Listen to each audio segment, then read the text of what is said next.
Sempre a proposito di Mario, mi viene in mente Per causa d'amore. La voce di Patrizia Laguidare, la scelta sua, è caduta per caso? No, la scelta non è stata per caso. Io avevo visto, allora ci sono tanti trade union.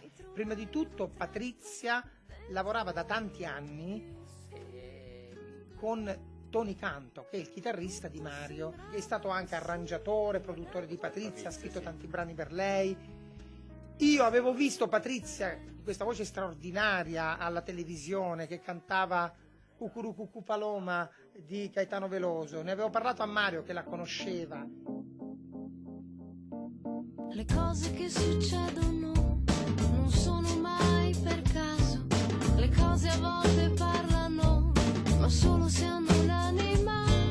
Le cose che ti porti addosso, le cose che spariscono, le cose che vorresti adesso e che non hai. Ti chiamo amore e giocano a nascondersi nell'anima le cose che nessuno sa. La semplicità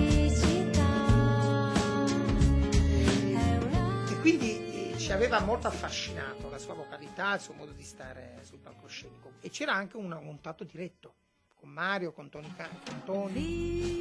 vita improvvisamente smarrita, sfuggita di mano spaurita nel carnevale, ma tornerai domani.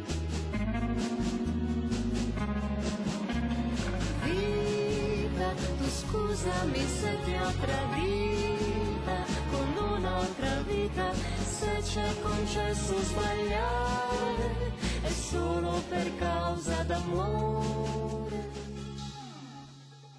Fu una vertigine nuova. In quel periodo lui e Mario si scriveva insieme il suo album e dentro questi giorni di scrittura c'è stato un contatto con Patrizia che ci ha lanciato così, come capita spessissimo: ma io sto facendo delle cose, perché non provate a scrivere una canzone per me?